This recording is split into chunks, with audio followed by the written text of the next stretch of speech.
photograph shows a lighthouse sitting on a bluff near the ocean. Exhibit 6.1, Credit, Urs Ruigseger /Flickr /public domain Mark 1. Learning outcomes. After reading this chapter, you should be able to answer these questions. What is the role of management?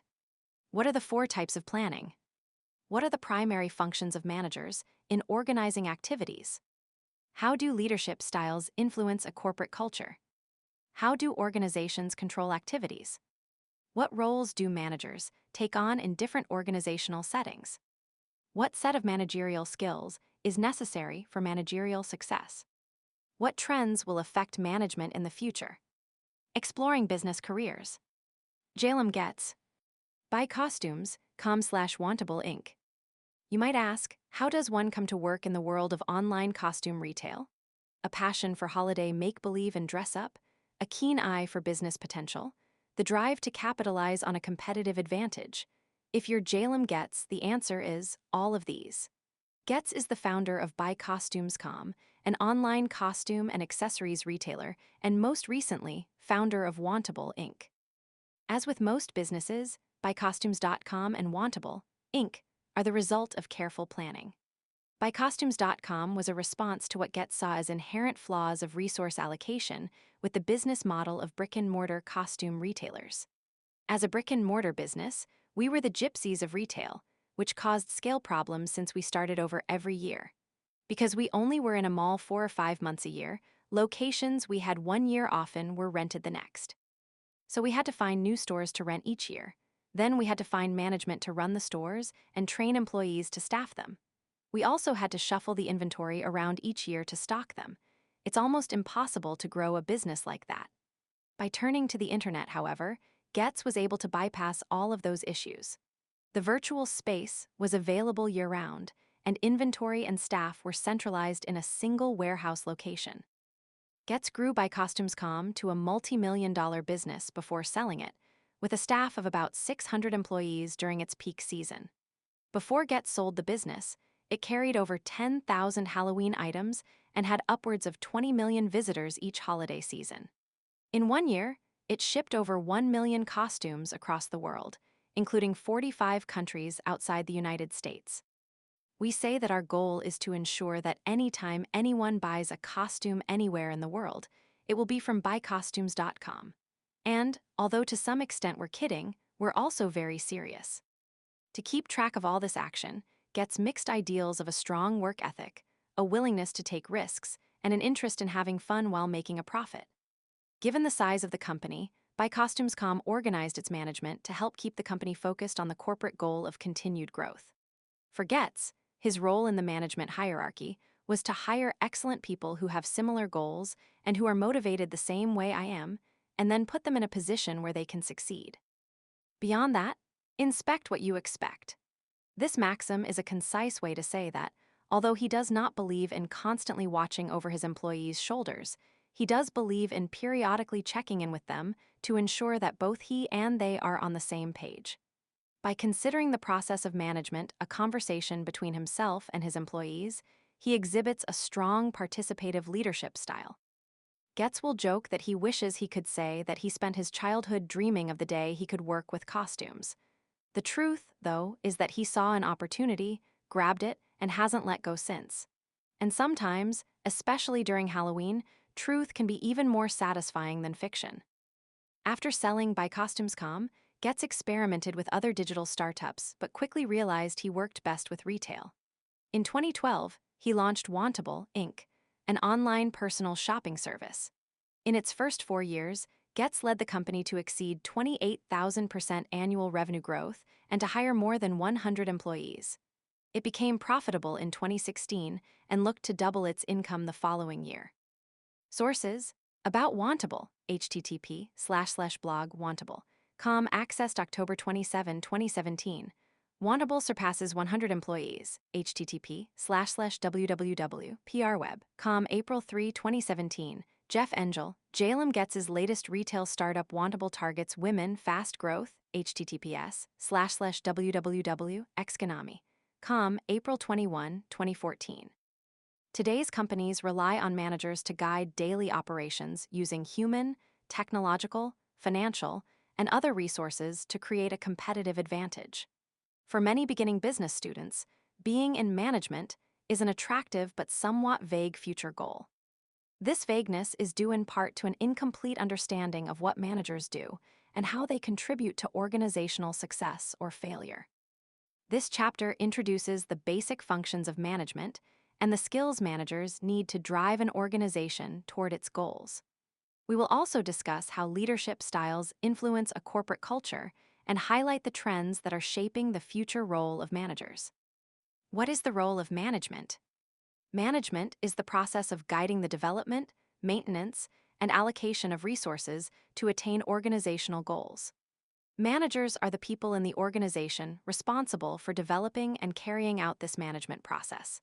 Management is dynamic by nature and evolves to meet needs and constraints in the organization's internal and external environments.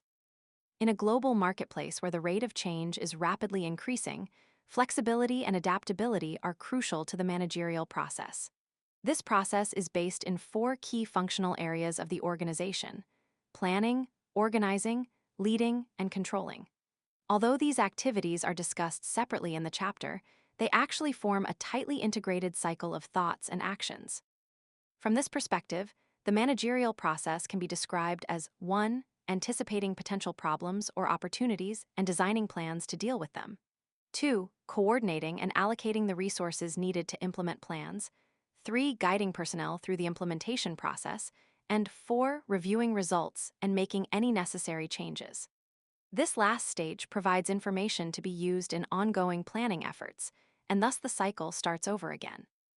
The 4 functions are highly interdependent, with managers often performing more than one of them at a time, and each of them many times over the course of a normal workday. A photograph shows a large building made up of mostly windows, with a security gate out front.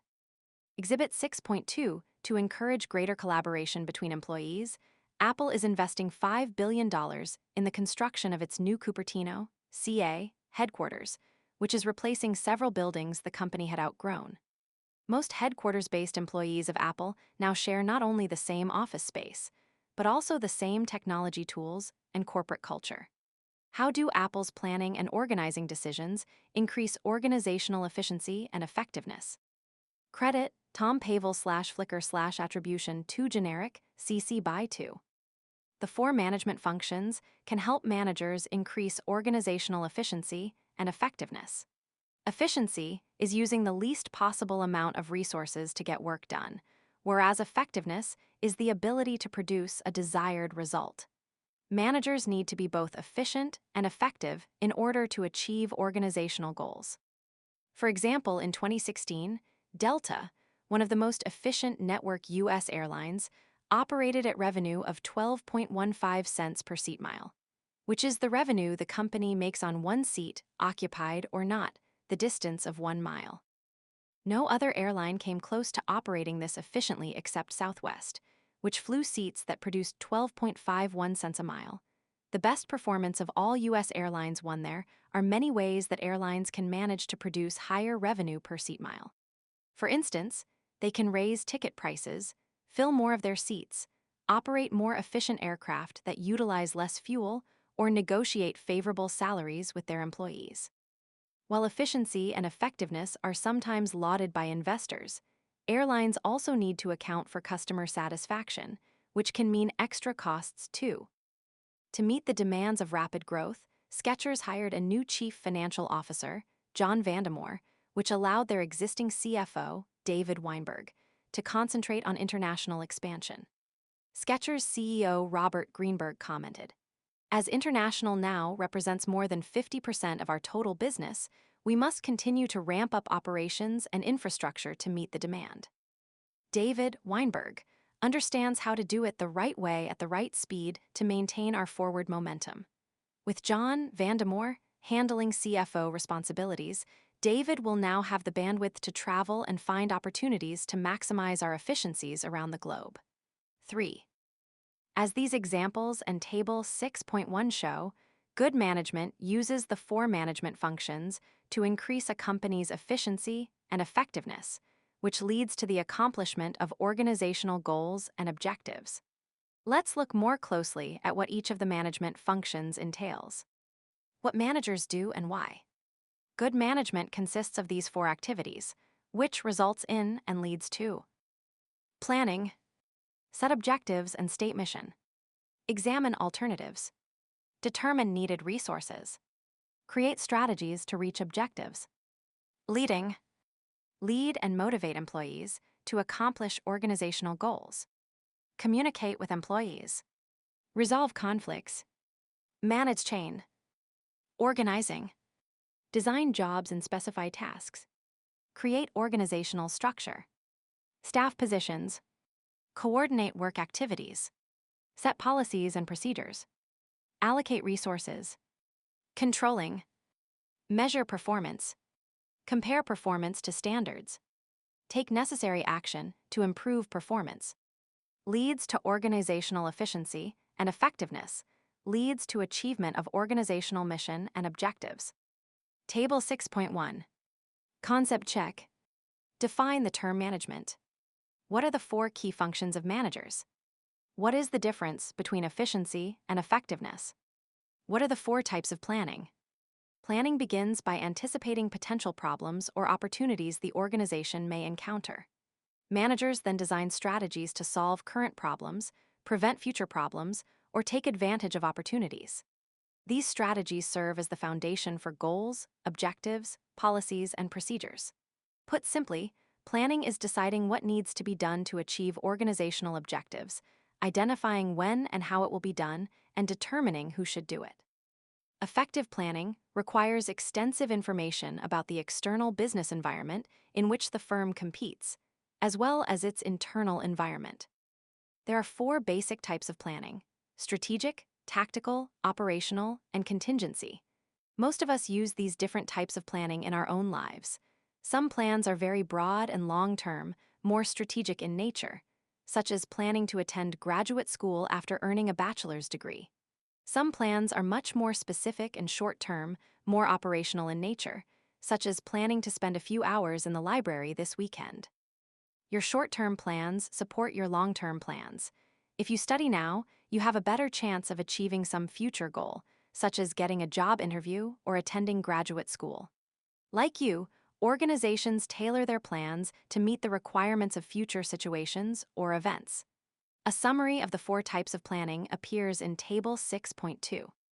Strategic planning involves creating long-range, 1 to 5 years, broad goals for the organization and determining what resources will be needed to accomplish those goals. An evaluation of external environmental factors such as economic, technological, and social issues is critical to successful strategic planning. Strategic plans, such as the organization's long-term mission, are formulated by top-level managers and put into action at lower levels in the organization. For example, when Mickey Drexler took over as CEO of J.Crew, the company was floundering and had been recently purchased by a private equity group. One of Drexler's first moves was to change the strategic direction of the company by moving it out of the crowded trend-following retail segment, where it was competing with stores such as Gap, American Eagle, and Abercrombie, and back into the preppy, luxury segment where it began. Rather than trying to sell abundant inventory to a mass market, J.Crew cultivated scarcity, making sure items sold out early rather than hit the sale rack later in the season. The company also limited the number of new stores it opened during a 2-year span, but planned to double the number of stores in the next 5 to 6 years. Drexler led the company through public offerings and back to private ownership before bringing on a new CEO in 2017. He remained chairman with ownership in the company for types of planning.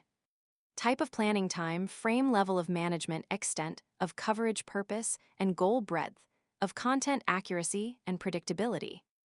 Strategic 1, 5 years top management. CEO, vice presidents, directors, division heads, external environment, and entire organization.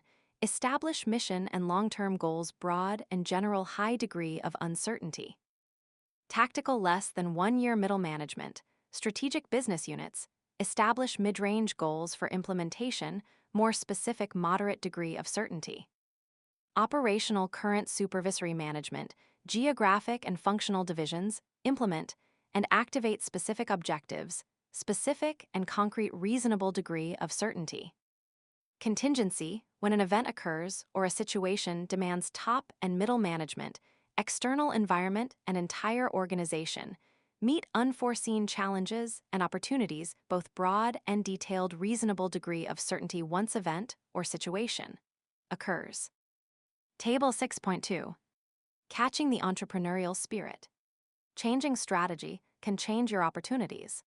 Since 1949, Gordon Bernard, a printing company in Milford, Ohio, focused exclusively on printing fundraising calendars for a variety of clients, such as cities, schools, scout troops, and fire departments.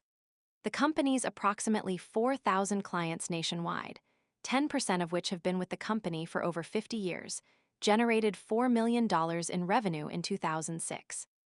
In order to better serve customers, company president Bob Sherman invested $650,000 in the purchase of a Xerox IGEN 3 digital color press so that the company could produce in-house a part of its calendar product that had been outsourced.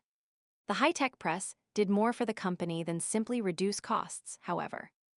The new press gave the company four-color printing capability for the first time in its history, and that led the management of Gordon Bernard to rethink the company's strategy.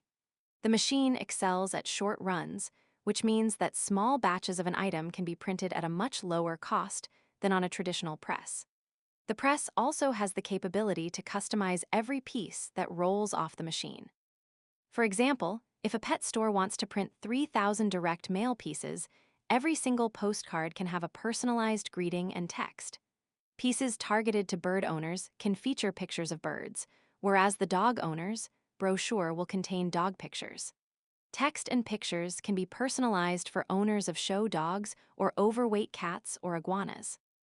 Bob Sherman created a new division to oversee the implementation, training, marketing, and creative aspects of the new production process. The company even changed how it thinks of itself.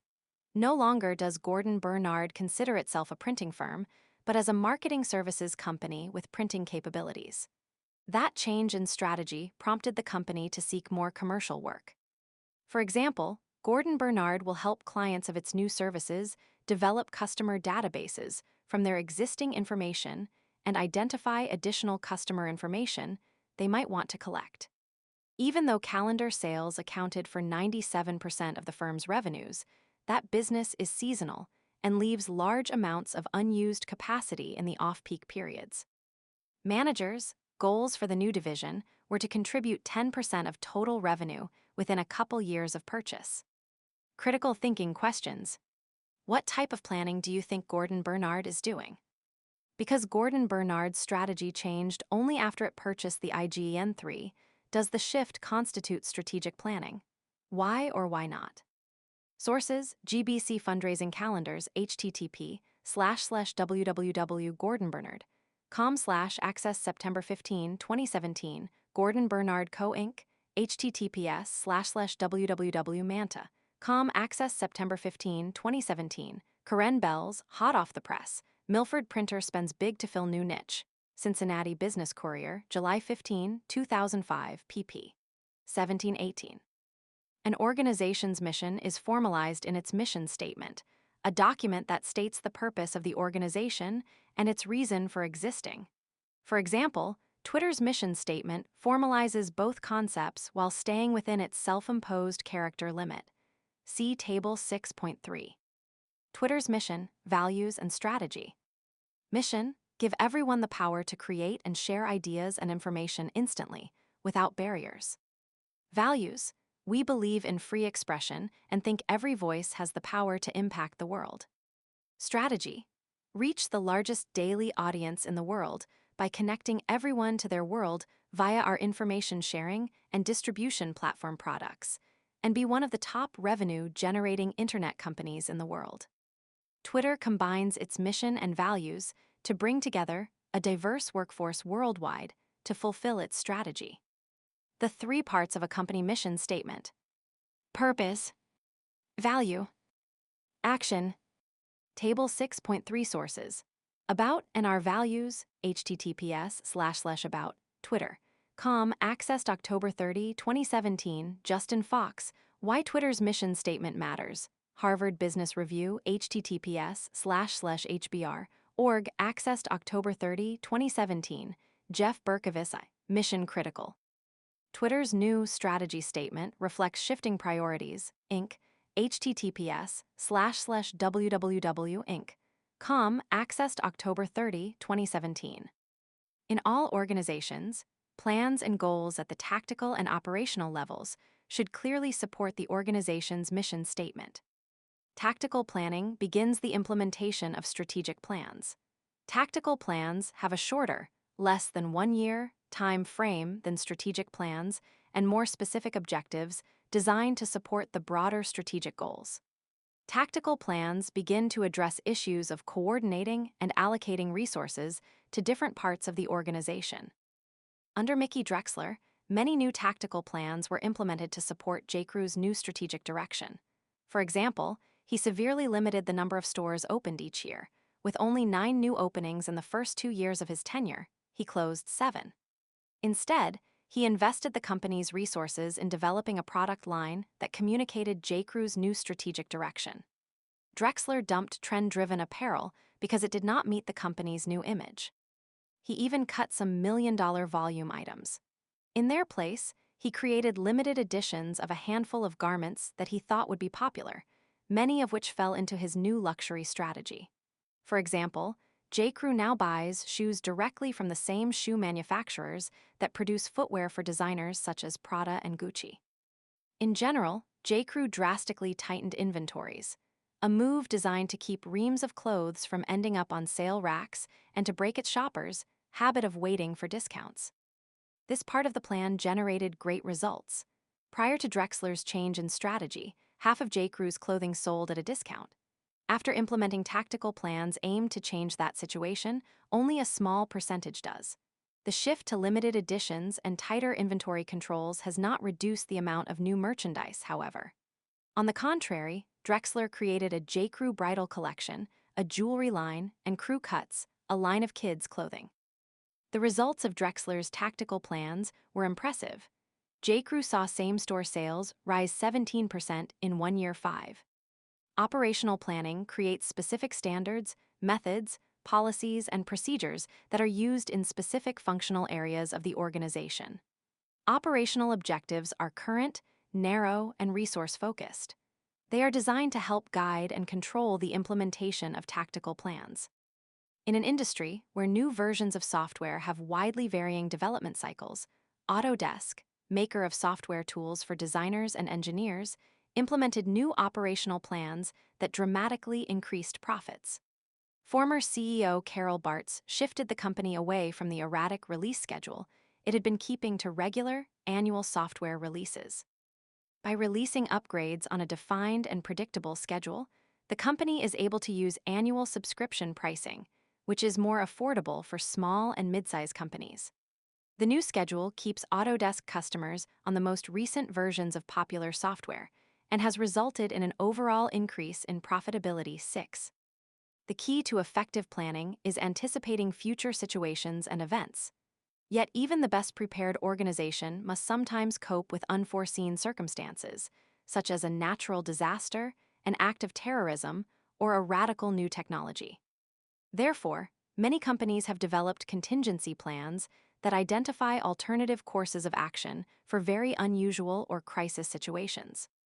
The contingency plan typically stipulates the chain of command, standard operating procedures, and communication channels the organization will use during an emergency. An effective contingency plan can make or break a company. Consider the example of Marriott Hotels in Puerto Rico. Anticipating Hurricane Maria in 2017, workers at the San Juan Marriott had to shift from their regular duties to handling the needs of not only customers, but everyone who needed assistance in the wake of the hurricane that devastated the island. A contingency plan and training for events such as this were a key part of managing this crisis. 7. The company achieved its goal of being able to cater to guest and general needs due to planning and training while having a contingency plan in place. One guest commented on TripAdvisor, "Could not believe how friendly, helpful, and responsive staff were even during height of hurricane." Special thanks to Heidi, Juan, Jock, Ashley, and Security Lewis. They kept us safe and were exemplary. We'll always stay at Marriott from now on. Within 1 month after Hurricane Maria hit, operations were back to normal at the San Juan Marriott. 9. Managing chain. Boeing takes off in new direction. Boeing and Airbus have been locked in fierce competition for the world's airplane business for decades. What characterized most of that time period was a focus on designing larger and larger airplanes. Since its development in the 1970s, Boeing revamped its pioneering B-747 numerous times and at one time boasted over 1,300 of the jumbo jets in operation around the world. As part of this head-to-head competition for bragging rights to the largest jet in the air, Boeing was working on a 747X, a super jumbo jet designed to hold 525 passengers. In what seemed to be an abrupt change of strategy, Boeing conceded the super jumbo segment of the market to its rival and killed plans for the 747X instead of trying to create a plane with more seats. Boeing engineers began developing planes to fly fewer people at higher speeds. Then, as the rising price of jet fuel surpassed the airline's ability to easily absorb its increasing cost, Boeing again changed its strategy, this time focusing on developing jets that use less fuel. In the end, Boeing's strategy changed from plane capacity to jet efficiency. The new strategy required new plans. Boeing managers identified gaps in Airbus's product line and immediately set out to develop planes to fill them. Boeing announced a new 787 Dreamliner, which boasted better fuel efficiency thanks to lightweight composite materials and next-generation engine design. Even though the 787 has less than half the seating of the Airbus A380, Boeing's Dreamliner is a hit in the market. Orders for the new plane have been stronger than anticipated, forcing Boeing to change its production plans to meet demand. The company decided to accelerate its planned 787 production rate buildup, rolling out a new jet every 2 days or so. Airbus was not so lucky. The company spent so much time and energy on its Super Jumbo that its A350, the plane designed to compete with Boeing's 787, suffered. The 787 uses 15% less fuel than the A350, can fly nonstop from Beijing to New York, and is one of the fastest-selling commercial planes ever. The battle for airline supremacy continues to switch between the two global giants. In 2017, Boeing beat Airbus on commercial jet orders at the Paris Air Show and continues to push forward. A spokesperson has hinted at a hybrid fuselage for mid-range planes, which could carry passengers farther at lower costs. If successful, Boeing will regain market share lost to the Airbus A321. Critical thinking questions. What seems to be the difference in how Boeing and Airbus have approached planning? Do you think Airbus should change its strategic plans to meet Boeing's or stick with its current plans? Explain. Sources: Gillian Rich, Why Boeing's Paris Air Show orders are staggering. http://www.investors.com June 22, 2017. John Ostrower, Boeing vs. Airbus. A new winner emerges at the Paris Air Show. CNN, http://money, CNN.com June 22, 2017. Gillian Rich, Hybrid design for new Boeing mid-range jet could hit this sweet spot. http://www.investors.com June 20, 2017. Alex Taylor III, Boeing finally has a flight plan. Fortune, June 13, 2005, pp. 27-28. Jalen Lunsford and Rod Stone, Boeing net falls but outlook is rosy. The Wall Street Journal, July 28, 2005, PA3. Carol Matlack and Stanley Holmes, Why Airbus is Losing Altitude, Business Week, June 20, 2005, P20. Jalen Lunsford, UPS to buy 8 Boeing 747s, lifting jets prospects. The Wall Street Journal, September 18, 2005, PA2. Airbus to launch A350 jet in October. Xinhua News Agency, September 14, 2005, online. Boeing plans major change. Performance Materials, April 30, 2001, P5. Concept check. What is the purpose of planning, and what is needed to do it effectively? Identify the unique characteristics of each type of planning. What are the primary functions of managers in organizing activities? A second key function of managers is organizing, which is the process of coordinating and allocating a firm's resources in order to carry out its plans. Organizing includes developing a structure for the people, positions, departments, and activities within the firm. Managers can arrange the structural elements of the firm to maximize the flow of information and the efficiency of work processes. They accomplish this by doing the following: dividing up tasks, division of labor; grouping jobs and employees, departmentalization; assigning authority and responsibilities, delegation. These and other elements of organizational structure are discussed in detail elsewhere. In this chapter, however, you should understand the 3 levels of a managerial hierarchy. This hierarchy is often depicted as a pyramid, as in Exhibit 6.3. The fewest managers are found at the highest level of the pyramid. Called top management, they are the small group of people at the head of the organization, such as the CEO, president, and vice president. Top-level managers develop strategic plans and address long-range issues, such as which industries to compete in, how to capture market share, and what to do with profits. These managers design and approve the firm's basic policies and represent the firm to other organizations. They also define the company's values and ethics and thus set the tone for employee standards of behavior. For example, Jack Welch, the former CEO of General Electric, was a role model for his managers and executives. Admirers say that he had an extraordinary capacity to inspire hundreds of thousands of people in many countries, and he could change the direction of a huge organization like General Electric as if it were a small firm. Following his leadership, General Electric's executives turned in impressive results. During his tenure, General Electric's average annual shareholder return was 25%. The bottom level is labeled as supervisory or first-line management. This layer includes the supervisor, team leader, and foreman. The next level up is labeled middle management and includes the regional manager, division manager, director, plant manager, and sales manager. The highest level or peak of the pyramid is labeled top management. Top management includes the CEO, CFO, COO, CIO, the president, governor, and general director. Exhibit 6.3, the Managerial Pyramid, Attribution. Copyright Rice University, OpenStax, under CC BY 4 license. The second and third tiers of the hierarchy are called middle management and supervisory, first-line management, respectively. Middle managers, such as division heads, departmental managers, and regional sales managers, are responsible for beginning the implementation of strategic plans. They design and carry out tactical plans in specific areas of the company.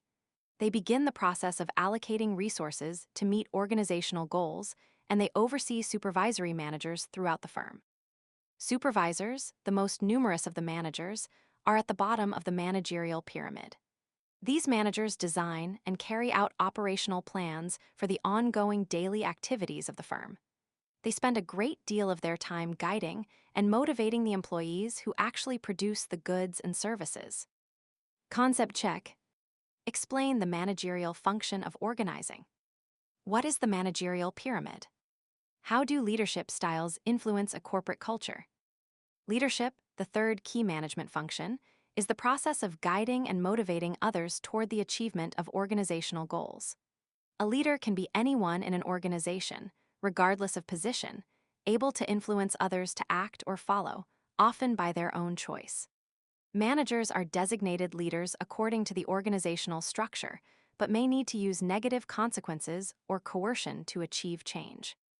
In the organization structure, top managers use leadership skills to set, share, and gain support for the company's direction and strategy, mission, vision, and values, such as Jeff Bezos does at Amazon. Middle and supervisory management use leadership skills in the process of directing employees on a daily basis as the employees carry out the plans and work within the structure created by management. Top-level leadership demonstrated by Bezos was also exhibited by Jack Welch while leading General Electric and led to many studies of his approach to leadership. Organizations, however, need strong, effective leadership at all levels in order to meet goals and remain competitive. To be effective leaders, managers must be able to influence others' behaviors. This ability to influence others to behave in a particular way is called power. Researchers have identified 5 primary sources or bases of power. Legitimate power, which is derived from an individual's position in an organization. Reward power, which is derived from an individual's control over rewards. Coercive power, which is derived from an individual's ability to threaten negative outcomes. Expert power, which is derived from an individual's extensive knowledge in one or more areas. Referent power, which is derived from an individual's personal charisma and the respect and/or admiration the individual inspires. Many leaders use a combination of all of these sources of power to influence individuals toward goal achievement. While CEO of Procter & Gamble, A.G. Lafley got his legitimate power from his position. His reward power came from reviving the company and making the stock more valuable. Also, raises and bonus for managers who met their goals was another form of reward power. Lafley also was not hesitant to use his coercive power. He eliminated thousands of jobs, sold underperforming brands, and killed weak product lines. With nearly 40 years of service to the company, Lafley had a unique authority when it came to P&G's products, markets, innovations, and customers. The company's sales doubled during his 9 years as CEO, and its portfolio of brands increased from 10 to 23. He captained the purchase of Clairol, Wella AG, and IAMS, as well as the multi-billion-dollar merger with Gillette. As a result, Lafley had a substantial amount of referent power. Lafley is also widely respected, not only by people at P&G, but by the general business community as well.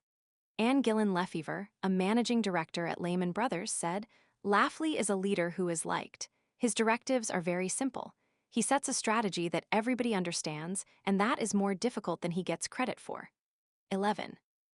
Leadership styles.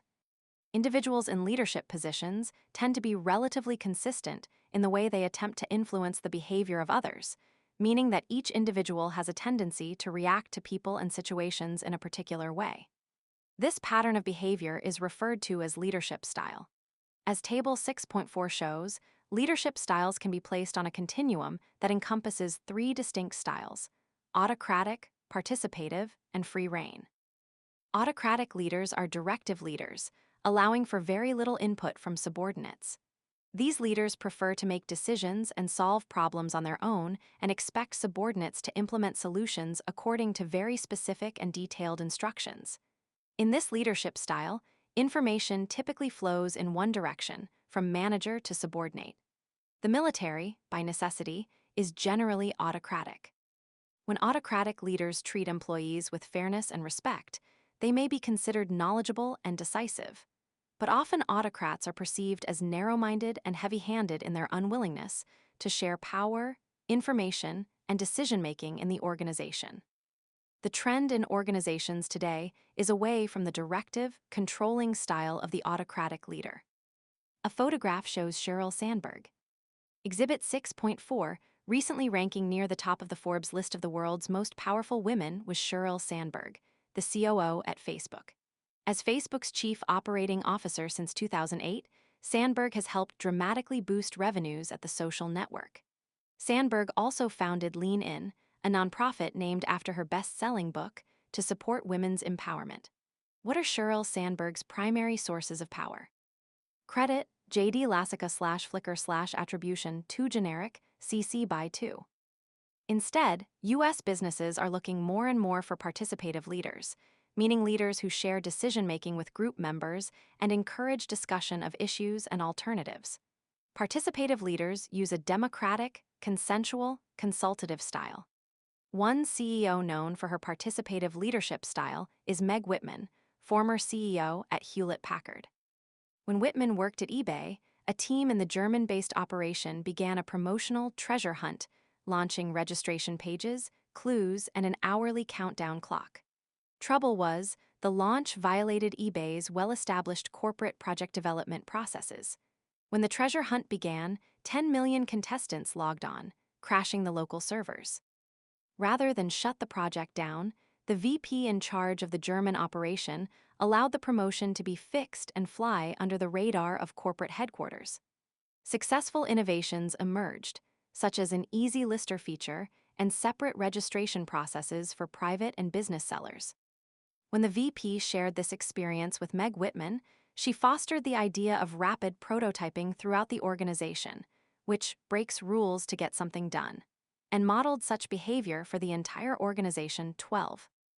Leadership styles of managers. Amount of authority held by the leader. Autocratic style, participative style, democratic, consensual, consultative, free-rein, laissez-faire style. Manager makes most decisions and acts in authoritative manner. Manager is usually unconcerned about subordinates' attitudes toward decisions. Emphasis is on getting task accomplished. Approach is used mostly by military officers and some production line supervisors. Manager shares decision-making with group members and encourages teamwork. Manager encourages discussion of issues and alternatives. Manager is concerned about subordinates, ideas, and attitudes. Manager coaches subordinates and helps coordinate efforts. Approach is found in many successful organizations. Manager turns over virtually all authority and control to group. Members of group are presented with task and given freedom to accomplish it. Approach works well with highly motivated, experienced, educated personnel.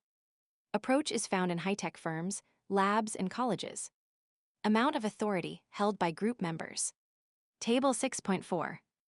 Ethics in practice. Scott Stephenson, Balancing the Duality of Ethics. Whether it's Bernie Madoff defrauding investors, Wells Fargo having to respond to creating fake accounts in the names of real customers, or Mylan NV imposing huge price increases on its life-saving EpiPen, it seems like there is never a shortage of ethical issues being an important aspect of business. As shown by these examples, unethical decisions permeate different parts of the business and occur for different reasons. In the case of Bernie Madoff, it was the greed of one person using a Ponzi scheme to defraud thousands of customers. In the case of Wells Fargo, the culprits were managers putting excessive pressure on workers to meet new account quotas. The case of Mylan included the dramatic rise in the price of the EpiPen in a short time span, and reports that CEO Heather Bresch and other executives received compensation that increased over 700% during the same time frame. Adding to the Mylan case was the fact that Bresch is the daughter of West Virginia Senator Joseph Manchin. And prior to being appointed CEO at Mylan, Bresch served as Mylan's chief lobbyist and helped craft the generic drug user fee amendments and the School Access to Emergency Epinephrine Act. Where does the responsibility of managing ethical behavior in organizations reside? The answer is everyone in the organization is responsible to act in an ethical manner. The primary responsibility resides, however, with the CEO and also with the Chief Financial Officer, who has the responsibility to oversee financial compliance with laws and regulations. Scott Stephenson, the CEO of Verisk Analytics, recently commented on how he approaches the duality of what he terms a loose, tight approach to leadership, where he provides his employees with the discretion and responsibility to make critical decisions in crisis situations where ethics might be involved. That's the loose part. He also works on communicating and building trust in his employees so that he has the confidence they will act responsibly and make the correct decisions in crisis situations. That's the tight part of his leadership duality. Critical thinking questions. Do you think Verisk Analytics, a technology company that needs innovation breakthroughs, benefits from Stephenson's loose, tight approach? What if Stephenson had been an autocratic leader? Explain your reasoning. What kind of participative leader, described below, does Stephenson seem to be? Explain your choice. Sources: Scott Stephenson, The Duality of Balanced Leadership, Forbes, https://www.forbes.com, November 29, 2017. Matt Egan, Wells Fargo uncovers up to 1.4 million more fake accounts. CNN Money, http://money, CNN.com, August 31, 2017. Jesse Heights, The EpiPen Scandal and the Perception of the Washington Establishment, The Hill, http://thehill.com, September 1, 2016. Decades Top 10 Ethics Scandals, The Wall Street Journal, https://www.wsj.com, August 9, 2010. Participative leadership has three types: democratic, consensual, and consultative. Democratic leaders solicit input from all members of the group and then allow the group members to make the final decision through a voting process. This approach works well with highly trained professionals. The president of a physician's clinic might use the democratic approach. Consensual leaders encourage discussion about issues and then require that all parties involved agree to the final decision. This is the general style used by labor mediators. Consultative leaders confer with subordinates before making a decision, but retain the final decision-making authority. This technique has been used to dramatically increase the productivity of assembly line workers. The third leadership style, at the opposite end of the continuum from the autocratic style, is free rein or laissez-faire, French for leave it alone, leadership. Managers who use this style turn over all authority and control to subordinates. Employees are assigned a task and then given free rein to figure out the best way to accomplish it. The manager doesn't get involved unless asked. Under this approach, subordinates have unlimited freedom as long as they do not violate existing company policies. This approach is also sometimes used with highly trained professionals, as in a research laboratory. Although one might at first assume that subordinates would prefer the free rein style, this approach can have several drawbacks. If free rein leadership is accompanied by unclear expectations and lack of feedback from the manager, the experience can be frustrating for an employee. Employees may perceive the manager as being uninvolved and indifferent to what is happening, or as unwilling or unable to provide the necessary structure, information, and expertise. No leadership style is effective all the time. Effective leaders recognize employee growth and use situational leadership, selecting a leadership style that matches the maturity and competency levels of those completing the tasks. Newly hired employees may respond well to authoritative leadership until they understand the job requirements and show the ability to handle routine decisions. Once established, however, those same employees may start to feel undervalued and perform better under a participative or free-rein leadership style. Using situational leadership empowers employees as discussed next. Employee empowerment. Participative and free-rein leaders use a technique called empowerment to share decision-making authority with subordinates. Empowerment means giving employees increased autonomy and discretion to make their own decisions, as well as control over the resources needed to implement those decisions. When decision-making power is shared at all levels of the organization, employees feel a greater sense of ownership in and responsibility for organizational outcomes. Management use of employee empowerment is on the rise. This increased level of involvement comes from the realization that people at all levels in the organization possess unique knowledge, skills, and abilities that can be of great value to the company. For example, when Hurricane Katrina hit the Gulf Coast, 5 miles of railroad tracks were ripped off a bridge connecting New Orleans to Slidell, Louisiana. Without the tracks, which fell into Lake Pontchartrain, Norfolk Southern Railroad couldn't transport products between the east and west coasts. Before the storm hit, however, Jeff McCracken, a chief engineer at the company, traveled to Birmingham with equipment he thought he might need, and then to Slidell with 100 employees. After conferring with dozens of company engineers and 3 bridge companies, McCracken decided to try to rescue the miles of track from the lake. Building new tracks would have taken several weeks at the least. To do so, he gathered 365 engineers, machine operators, and other workers, who lined up 8 huge cranes, and over the course of several hours, lifted the 5 miles of sunken tracks in one piece out of the lake and bolted it back on the Bridge 13 by giving employees the autonomy to make decisions and access to required resources. Norfolk Southern was able to avoid serious interruptions in its nationwide service. A photograph shows Peter Drucker. Exhibit 6.5 Management Thought Leader Peter Drucker, 1909-2005, was the author of more than 36 books, translated into almost as many languages. Most management scholars have remarked that although he was firmly associated with the human relations school of management, along with Douglas McGregor and Warren Bennis, for example, the thought leader Drucker most admired was Frederick Winslow Taylor, the father of scientific management. Should any one school of management predominate thinking, or should all approaches be considered? Credit: Isaac Malflicker / attribution 2 generic CC by 2. Corporate culture. The leadership style of managers in an organization is usually indicative of the underlying philosophy or values of the organization. The set of attitudes, values, and standards of behavior that distinguishes one organization from another is called corporate culture. A corporate culture evolves over time and is based on the accumulated history of the organization, including the vision of the founders. It is also influenced by the dominant leadership style within the organization. Evidence of a company's culture is seen in its heroes, e.g., the late Andy Grove of Intel 14, myths, stories about the company passed from employee to employee, symbols, e.g., the Nike swoosh, and ceremonies. The culture at Google, working in teams and fostering innovation, sometimes is overlooked while its employee perks are drooled over. But both are important to the company's corporate culture.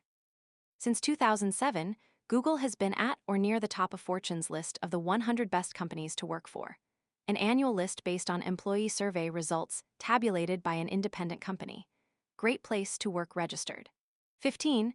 We have never forgotten since our startup days that great things happen more frequently within the right culture and environment. A company spokesperson said in response to the company first taking over the top spot. 16. Culture may be intangible, but it has a tremendous impact on employee morale and a company's success. Google approaches morale analytically. When it found that mothers were leaving the company in higher rates than other employee groups, the company improved its parental leave policies. The result was a 50% reduction in attrition for working moms. An analytical approach, along with culture-building activities, such as town halls led by Black employees and allies, support for transgender employees, and unconscious bias workshops are why employees say Google is a safe and inclusive place to work. 17. Clearly, Google leaders recognize culture is critical to the company's overall success. Concept check. How do leaders influence other people's behavior? How can managers empower employees? What is corporate culture? How do organizations control activities? The fourth key function that managers perform is controlling. Controlling is the process of assessing the organization's progress toward accomplishing its goals.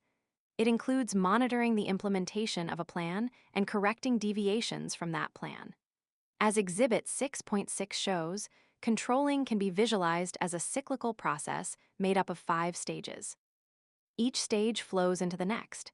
Stage 1 says, set performance standards and goals. Stage 2 says, measure performance. Stage 3 says, compare actual performance to established performance standards. Stage 4 says, take corrective action. Stage 5 says, use information gained from the process to set up future performance standards. Exhibit 6.6 The control process, attribution. Copyright Rice University, OpenStax, under CC BY 4 license. Performance standards are the levels of performance the company wants to attain. These goals are based on its strategic, tactical, and operational plans. The most effective performance standards state a measurable behavioral objective that can be achieved in a specified time frame. For example, the performance objective for the sales division of a company could be stated as $200,000 in gross sales for the month of January. Each individual employee in that division would also have a specified performance goal. Actual firm, division, or individual performance can be measured against desired performance standards to see if a gap exists between the desired level of performance and the actual level of performance. If a performance gap does exist, the reason for it must be determined and corrective action taken. Feedback is essential to the process of control. Most companies have a reporting system that identifies areas where performance standards are not being met. A feedback system helps managers detect problems before they get out of hand. If a problem exists, the managers take corrective action. Toyota uses a simple but effective control system on its automobile assembly lines.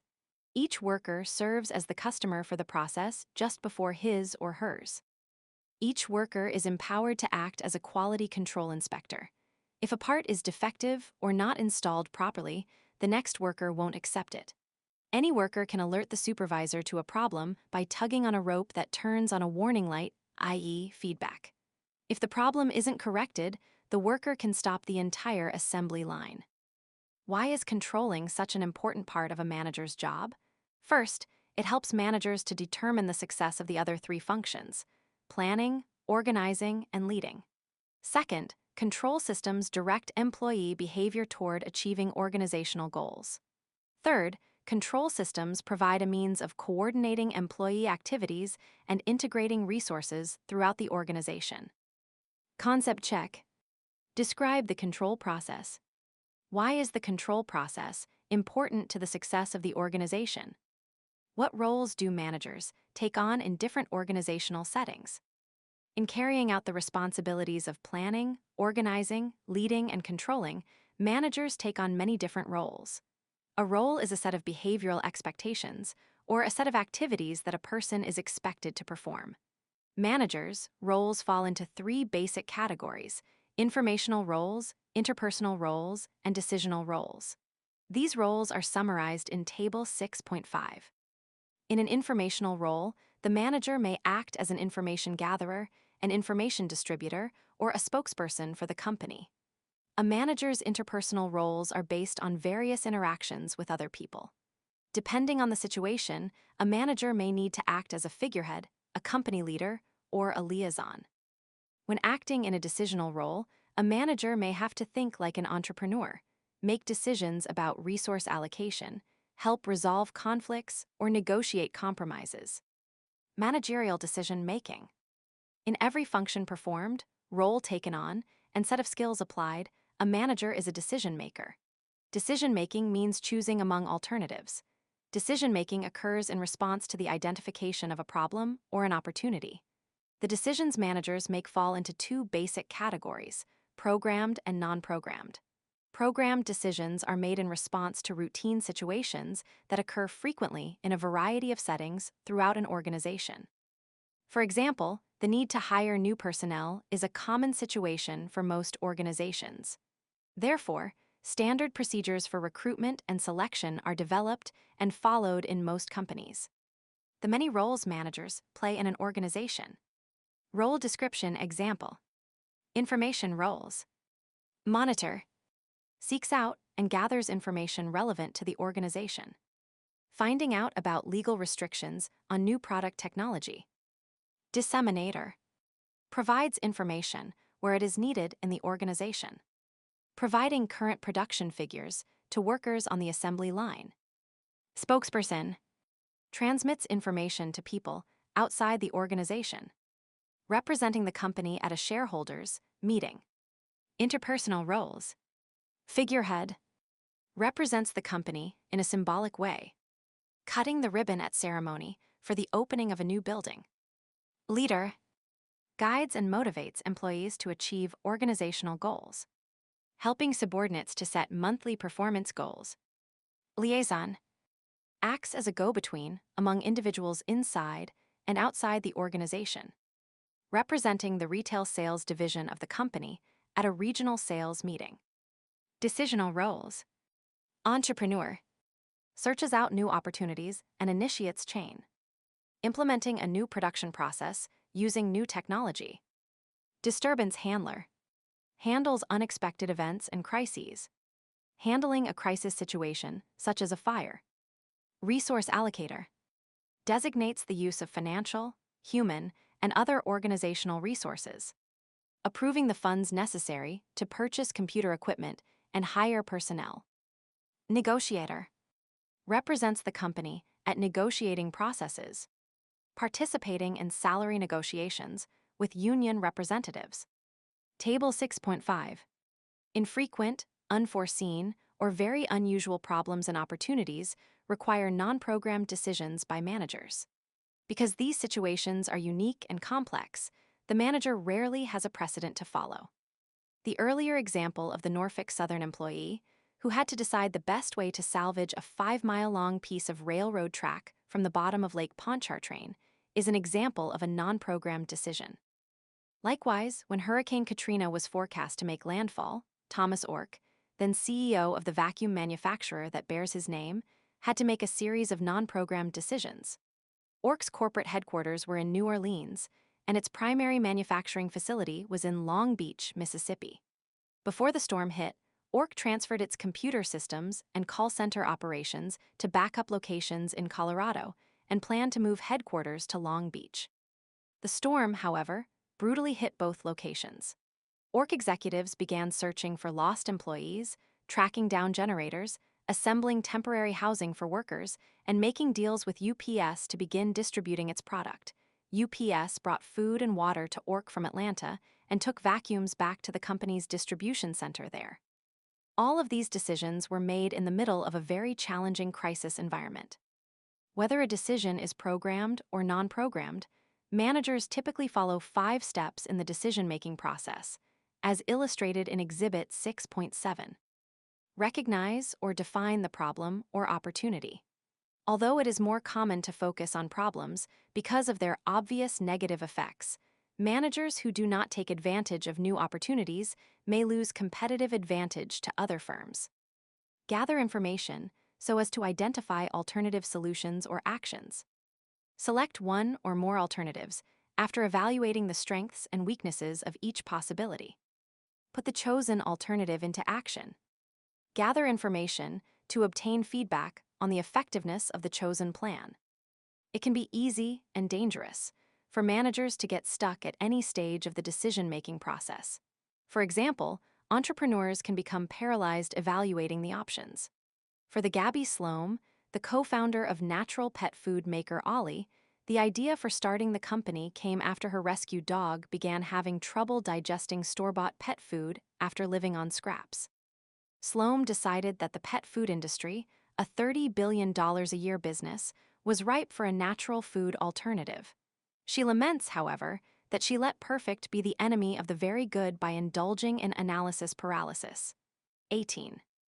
The 5 steps in the decision-making process are illustrated as a staircase, with Step 1 as the bottom step and Step 5 as the top step. Exhibit 6.7, the decision-making process, attribution. Copyright Rice University, OpenStax, under CC BY 4 license. Concept check. What are the 3 types of managerial roles? Give examples of things managers might do when acting in each of the different types of roles. List the 5 steps in the decision-making process. What set of managerial skills is necessary for managerial success? In order to be successful in planning, organizing, leading, and controlling, managers must use a wide variety of skills. A skill is the ability to do something proficiently. Managerial skills fall into 3 basic categories: technical, human relations, and conceptual skills. The degree to which each type of skill is used depends upon the level of the manager's position, as seen in Exhibit 6.8. Additionally, in an increasingly global marketplace, it pays for managers to develop a special set of skills to deal with global management issues. From left to right, the first column is conceptual skills. The second column is human skills. The third column is technical skills. From top to bottom, the first row is top management. The second row is middle management. The bottom row is supervisory management. At the bottom of the table, at the left-hand side, is labeled as very important. On the bottom of the right side of the table is labeled as not as important. Exhibit 6.8, the importance of managerial skills at different management levels. Attribution. Copyright Rice University, OpenStax, under CC BY 4 license. Technical skills. Specialized areas of knowledge and expertise, and the ability to apply that knowledge make up a manager's technical skills. Preparing a financial statement, programming a computer, designing an office building, and analyzing market research are all examples of technical skills. These types of skills are especially important for supervisory managers because they work closely with employees who are producing the goods and/or services of the firm. Human relations skills. Human relations skills are the interpersonal skills managers use to accomplish goals through the use of human resources. This set of skills includes the ability to understand human behavior, to communicate effectively with others, and to motivate individuals to accomplish their objectives. Giving positive feedback to employees, being sensitive to their individual needs, and showing a willingness to empower subordinates are all examples of good human relations skills. Identifying and promoting managers with human relations skills are important for companies. A manager with little or no people skills can end up using an authoritarian leadership style and alienating employees. Conceptual skills. Conceptual skills include the ability to view the organization as a whole, understand how the various parts are interdependent, and assess how the organization relates to its external environment. These skills allow managers to evaluate situations and develop alternative courses of action. Good conceptual skills are especially necessary for managers at the top of the management pyramid, where strategic planning takes place. Concept check. Define the basic managerial skills. How important is each of these skill sets at the different levels of the management pyramid? What trends will affect management in the future? 4 important trends in management today are crisis management, outside directors, the growing use of information technology, and the increasing need for global management skills. Crisis management.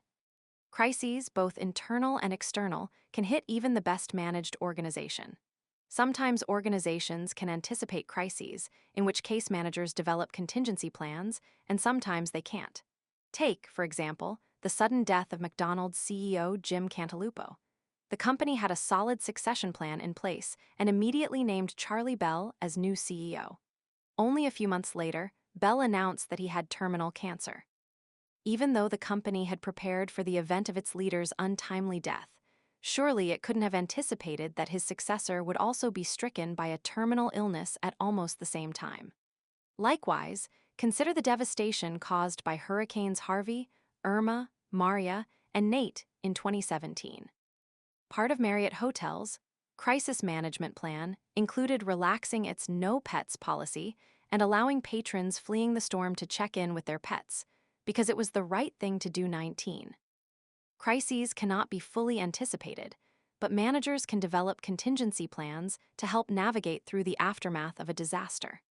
For example, consider the challenges that faced Rajiv Joseph, the author of several plays including Bengal Tiger at the Baghdad Zoo, who was in Houston preparing to open his new play, Describe the Night, at the Alley Theater when Hurricane Harvey hit and flooded the theater a few weeks prior to opening night. The 6 New York-based actors, the director, the stage manager, and Joseph decided to help in the relief efforts and made their way to the George Brown Convention Center, which had become the central location for relief efforts. When they arrived and the staffers discovered they were theater artists, they were deployed to handle the writing and deployment of public address announcements and manage the incoming crowds. What made the relief efforts successful was planning. Matching the skill sets of volunteers with tasks, they are best able to perform 20 even though those in charge of the relief efforts had contingency plans. They still needed to make dozens of non-programmed decisions to effectively manage the ever-changing situation. 21. No manager or executive can be completely prepared for these types of unexpected crises. However, how a manager handles the situation could mean the difference between disaster, survival, and even financial gain. No matter the crisis, there are some basic guidelines managers should follow to minimize negative outcomes. Managers should not become immobilized by the problem or ignore it. Managers should face the problem head-on. Managers should always tell the truth about the situation and then put the best people on the job to correct the problem. Managers should ask for help if they need it. And finally, managers must learn from the experience to avoid the same problem in the future. 22 Table 6.6 describes what CEOs and other leaders learned about crisis management. Managers and information technology. The second trend having a major impact on managers is the proliferation of data and analytics in information technology. An increasing number of organizations are selling technology, and an increasing number are looking for cutting-edge technology to make and market the products and services they sell.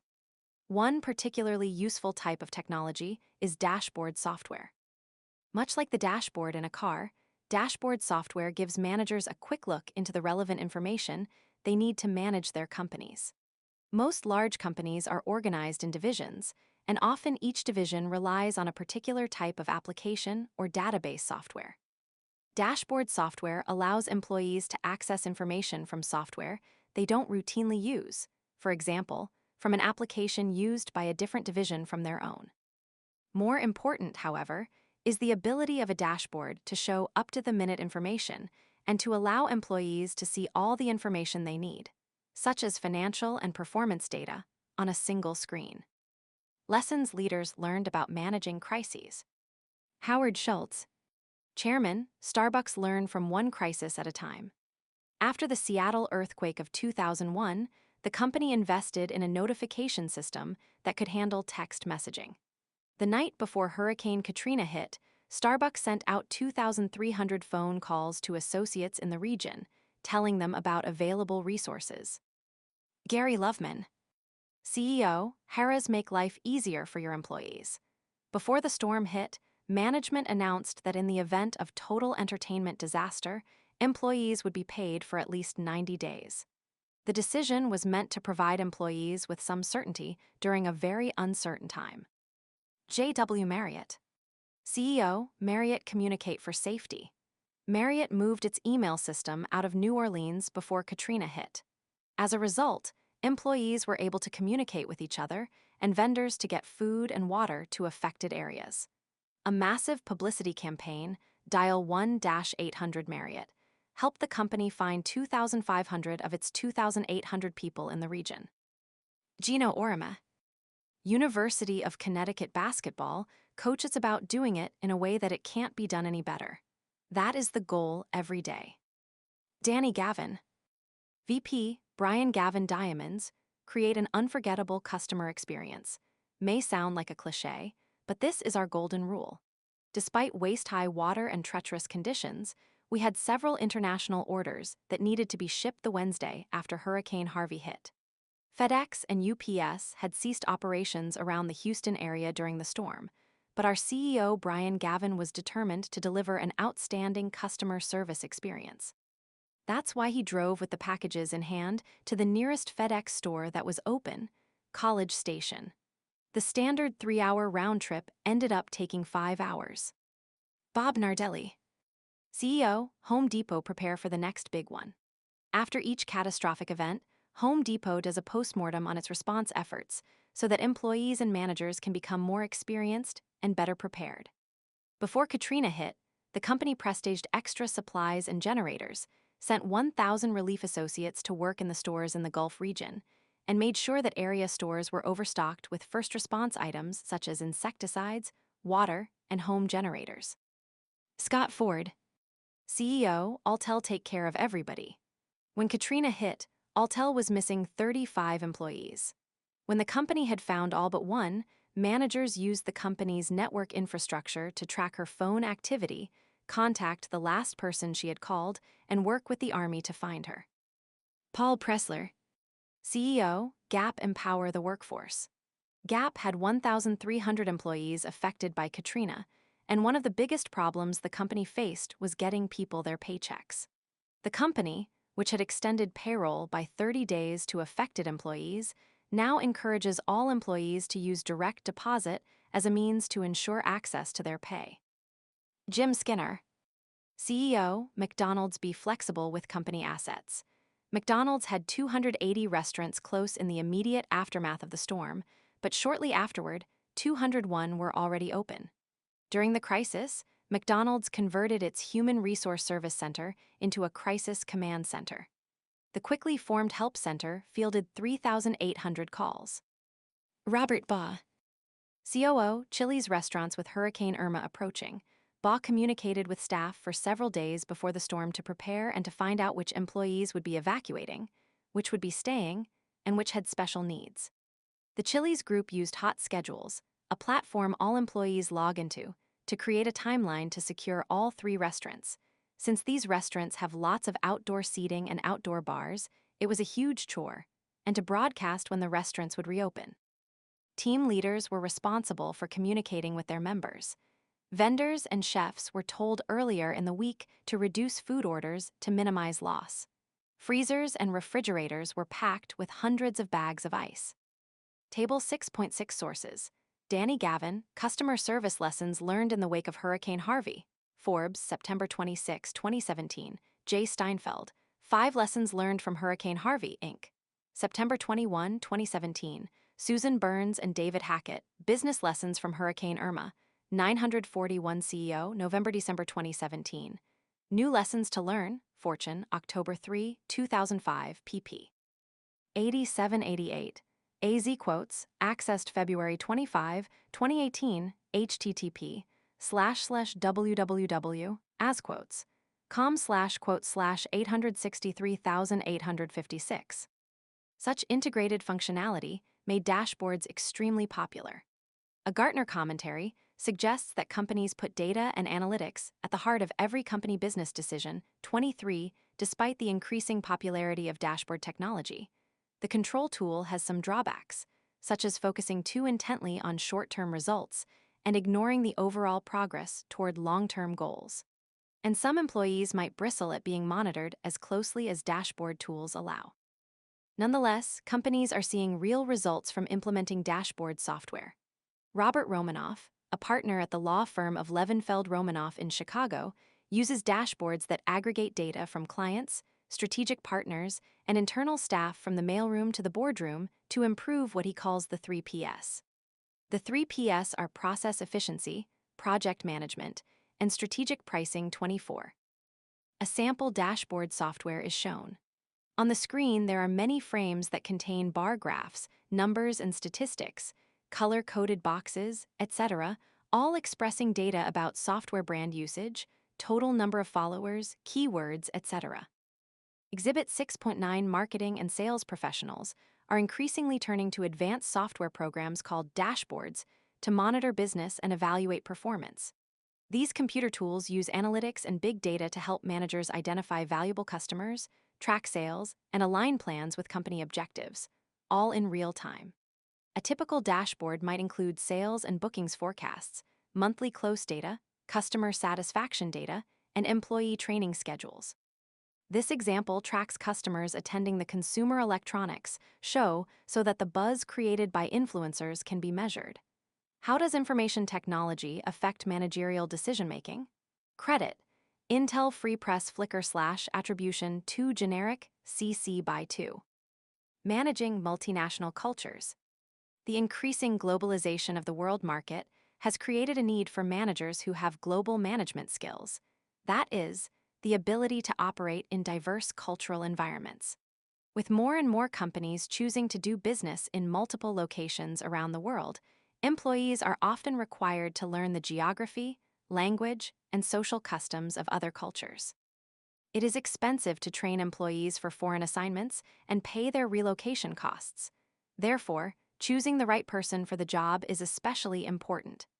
Individuals who are open-minded, flexible, willing to try new things, and comfortable in a multicultural setting are good candidates for international management positions. As companies expand around the globe, managers will continue to face the challenges of directing the behavior of employees around the world. They must recognize that because of cultural differences, people respond to similar situations in very different ways. The burden, therefore, falls on the manager to produce results while adapting to the differences among the employees they manage. How a manager gets results, wins respect, and leads employees varies greatly among countries, cultures, and individuals. For example, different cultures have different approaches to time. American, German, and Swiss cultures, among others, take a linear view of time, whereas Southern European counties such as Italy take a multi-active time approach, and many Eastern cultures, such as China, take a cyclic approach. An American manager with a linear view of time will approach scheduling planning with a different approach than colleagues with a multi-active or cyclic approach. 25 despite differences, such as these, examples of which can be cited for every country in the world. Managing within a different culture is only an extension of what managers do every day, working with differences in employees, processes, and projects. Concept check. How can information technology aid in decision-making? What are 3 principles of managing multinational cultures? Describe several guidelines for crisis management.